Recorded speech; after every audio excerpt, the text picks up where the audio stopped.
keessa garaa koo rabbi na arga ija koo duraa si dhabuu hin fedhoo barbaadu ani.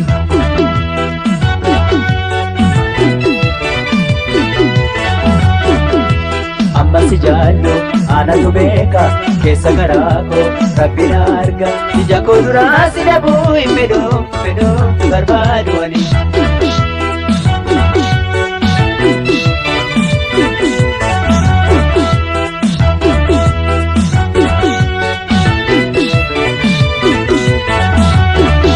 Gadaafi gammachuu walumaan hirmaanne wajjin bultii jaaroo hawwine wal fuudha rarraane dinabnu rarraane guyyaan nuufis dhufaa yoo eegne.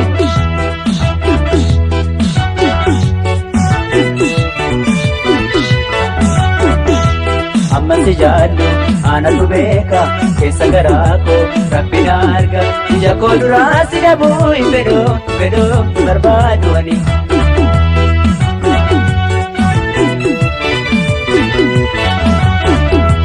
Amma si jaallu anatu beeka keessa garaa koo rabbi na arga ija koo duraa si dhabuu hin fedhoo barbaadu ani.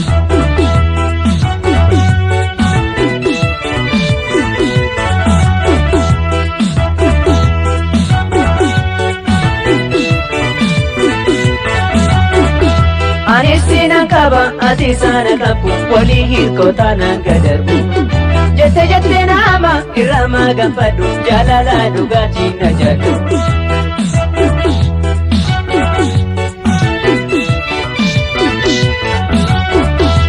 Amma si jaallu anatu beeka keessa garaa koo rabbi na arga ija koo duraa si dhabuu hin fedhoo barbaadu ani.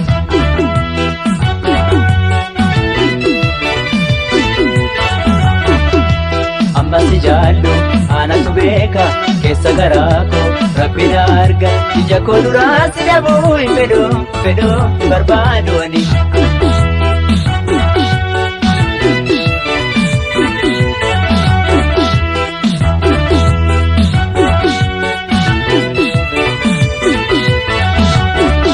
Kan biraan kajeelu ijaan hin ilaalu ansi malee kophaa hin tolu.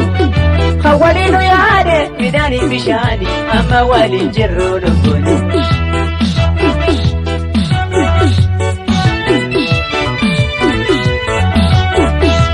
Amma si jaallu anatu beeka keessa garaa koo rabbi na arga ija koo duraa si dhabuu hin fedhoo barbaadu ani.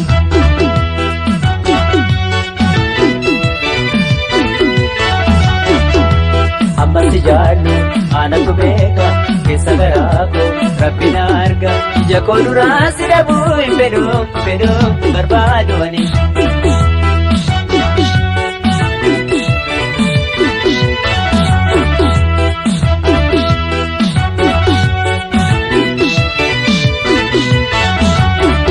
Gadaafi gammachuu walumaan hirmaanne wajjin bultii jaaroo hawwine wal fuudha rarraane dinabnu rarraane guyyaan nuufis dhufaa yoo eegne.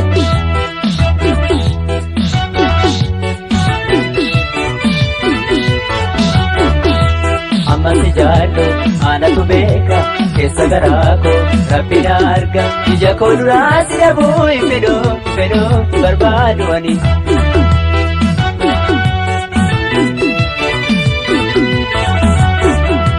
Amma si jaallu anatu beeka keessa garaa koo rabbi na arga ija koo duraa si dhabuu hin fedhoo barbaadu ani.